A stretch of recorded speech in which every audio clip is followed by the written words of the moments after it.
Assalamualaikum warahmatullahi wabarakatuh. Perkenalkan, nama saya Elza Tria Lutfia dengan NIM 230101201200299 dari kelas Fisiologi Ternak A.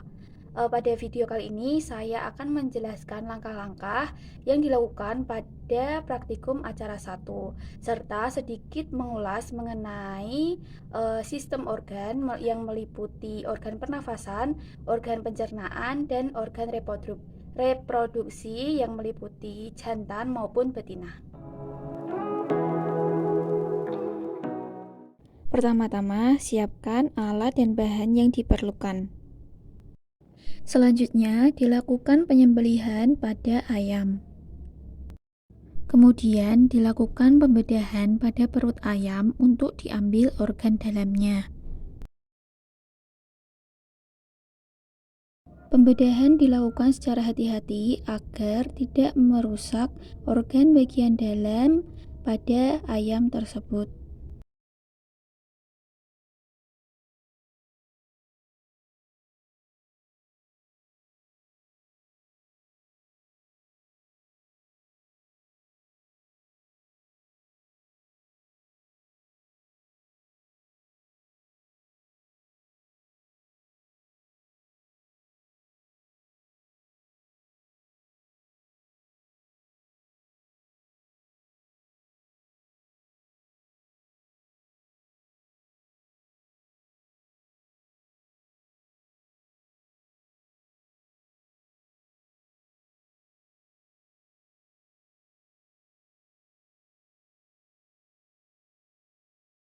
Setelah organ dalamnya dapat dikeluarkan, maka selanjutnya pisahkan tiap sistem organ tersebut.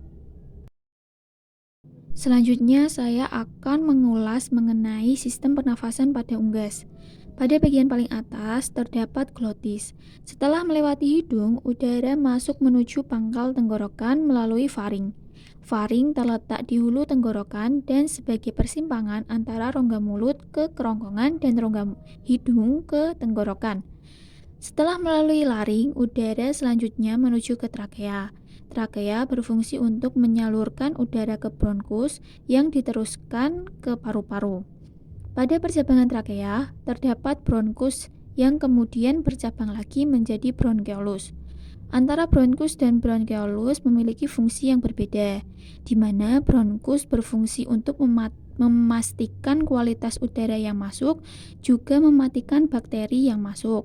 Sedangkan bronkeolus berfungsi untuk mengontrol udara yang masuk dan keluar.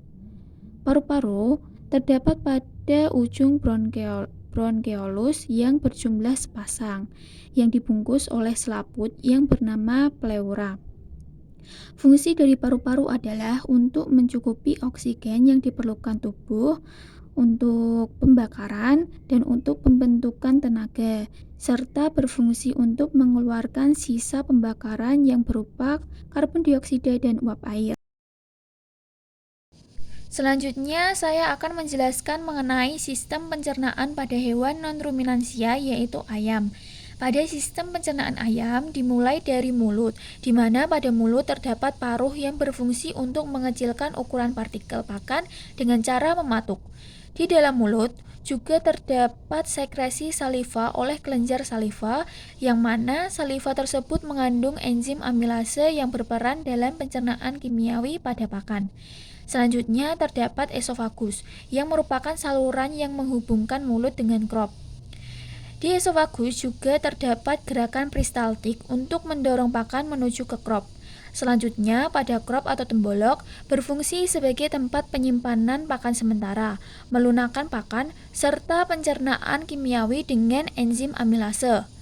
Selanjutnya, pakan akan menuju ke proventriculus yang merupakan tempat transit pakan sementara yang di dalamnya juga terdapat sekresi HCl. Kemudian ada gizzard. Di dalam gizzard akan terjadi proses pencernaan secara mekanik dengan pelumatan pakan yang dibantu oleh otot gizzard dan batuan kecil yang ada di gizzard, yang ditujukan untuk memaksimalkan penetrasi enzim pada proses pencernaan kimiawi. Dari gizzard, pakan selanjutnya akan masuk ke usus halus yang terbagi menjadi 3 bagian, yaitu duodenum, jejunum, dan ileum. Jejunum merupakan saluran berbentuk U yang memeluk pankreas. Saluran selanjutnya adalah jejunum, yang merupakan bagian usus yang paling panjang. Pada jejunum terdapat selaput putih yang bernama mesenterium. Selanjutnya, setelah dari jejunum, pakan yang belum terserap atau tercerna akan menuju ke ileum, sehingga di ileum terjadi penyerapan nutrisi, sedangkan pada pakan yang masih belum tercerna akan menuju ke sekum.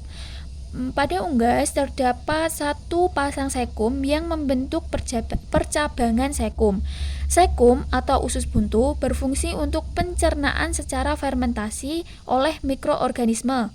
Lalu sisa fermentasi yang tidak dapat dicerna tersebut akan menuju ke usus besar. Pada usus besar terjadi absorpsi air yang penting untuk keseimbangan air pada tubuh ternak. Lalu feses yang terbentuk akan menuju ke kloaka. Di kloaka terjadi pertemuan tiga saluran, yaitu saluran feses, urin, dan reproduksi. Sedangkan feses yang ada di kloaka akan dikeluarkan dari tubuh ternak melalui kloaka tersebut. Selanjutnya, saya akan menjelaskan mengenai sistem reproduksi pada unggas betina. Sistem reproduksi ini dimulai dari ovarium yang merupakan tempat pematangan sel telur atau ovum. Selanjutnya, sel telur yang lepas akan menuju ke ovidak. Ovidak terbagi menjadi infundibilum, magnum, istimus, uterus, dan vagina. Di dalam ovidak juga terjadi proses pembentukan telur. Yang terakhir adalah kloaka yang berfungsi sebagai tempat keluarnya telur. Selanjutnya saya akan menjelaskan mengenai sistem reproduksi pada unggas jantan. Seperti pada gambar, organ reproduksi jantan terdiri dari dua testis yang berbentuk elips dan berwarna terang, serta menghasilkan sperma yang masing-masing memiliki sebuah saluran sperma bernama vas deferens, serta kloaka yang menjadi muara dari sistem reproduksi tersebut. Pertama, siapkan alat dan bahan yang diperlukan. Selanjutnya, dilakukan penyembelihan dengan memotong tiga saluran, yaitu esofagus, vena jugularis, dan trakea. Selanjutnya, dilakukan pembedahan pada perut marmut dengan mengikuti arah yang sudah ditentukan pada gambar.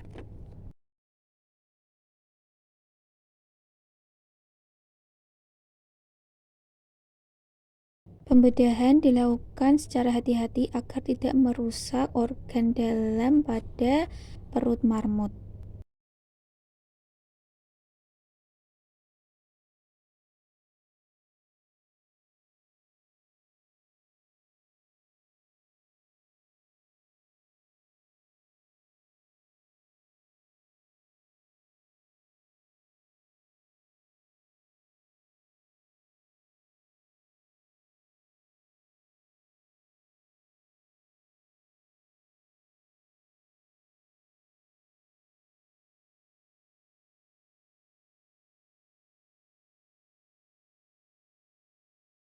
Setelah organnya dapat dikeluarkan, maka pisahkan tiap sistem organ tersebut.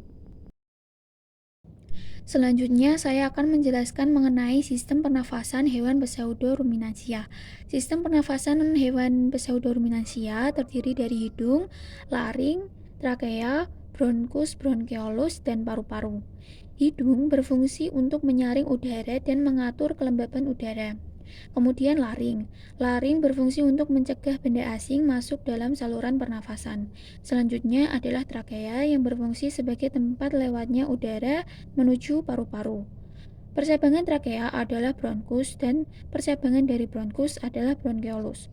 Selanjutnya adalah paru-paru yang merupakan tempat bermuaranya udara pernapasan. Di dalam paru-paru terdapat alveolus yang berfungsi sebagai tempat pertukaran gas oksigen dan karbon dioksida. Selanjutnya, saya akan menjelaskan mengenai sistem pencernaan hewan pseudoruminansia.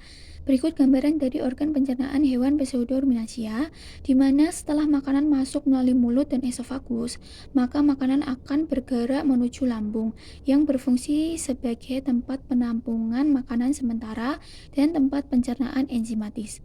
Kemudian makanan akan bergerak menuju usus halus yang terdiri dari duodenum, jejunum, dan ileum, di mana terjadi penyerapan sari-sari makanan.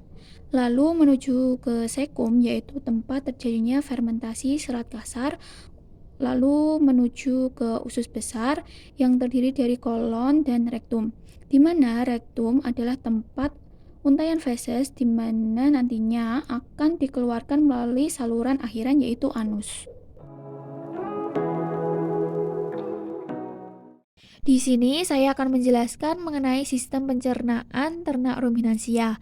Yang pertama, pakan masuk ke dalam mulut dan terjadi pencernaan secara mekanik oleh gigi dan lidah, serta pencernaan secara enzimatis.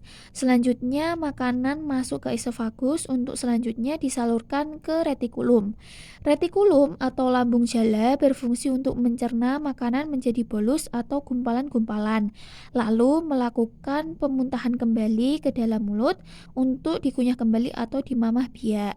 Setelah dikunyah kembali, maka makanan tersebut masuk ke rumen, di mana rumen berfungsi sebagai pencernaan fermentasi untuk mencerna serat kasar. Setelah rumen, makanan akan masuk ke omasum. Omasum berfungsi mereduksi partikel pakan agar menjadi partikel yang lebih kecil lagi. Setelah itu masuk ke lambung sejati atau abomasum yang berfungsi sebagai penghasil HCl dan pencernaan enzimatis. Selanjutnya dari abomasum akan masuk ke usus halus, di mana pada usus halus terjadi penyerapan nutrisi.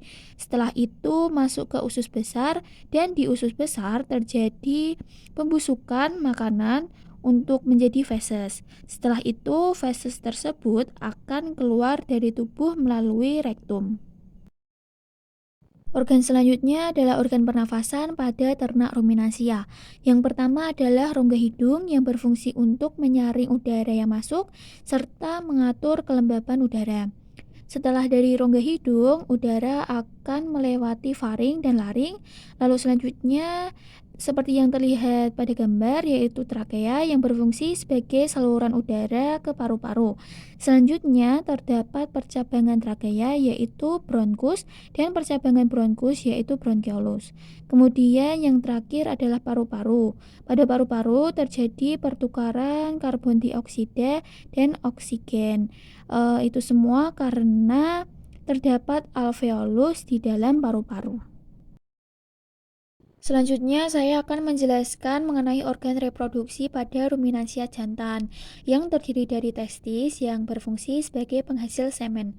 Setelah itu, epididymis yang merupakan saluran berkelok-kelok yang berfungsi sebagai tempat penyimpanan semen sementara. Setelah itu, ada vas deferens yang berfungsi untuk mengekskulasi semen keluar dari epididymis. Selanjutnya, ada kelenjar prostat yang tidak terlihat pada gambar tersebut, namun fungsinya itu sebagai pemberi aroma khas pada semen. Lalu yang terakhir, terdapat penis yang berfungsi sebagai organ yang mensekresikan semen masuk ke organ reproduksi betina.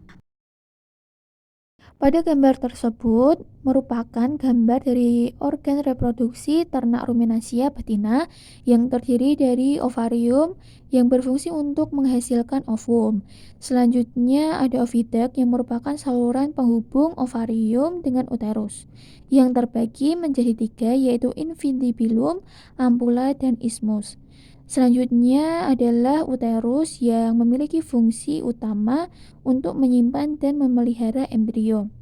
Setelah uterus ada vagina yang berfungsi sebagai tempat penerimaan deposisi semen dan sebagai saluran fetus saat terjadinya kelahiran. Lalu selanjutnya adalah vulva yang berfungsi sebagai penentu bahwa ternak tersebut sedang dalam masa birahi. Sekian video praktikum acara satu ini saya buat. Kurang lebihnya mohon maaf. Wassalamualaikum warahmatullahi wabarakatuh.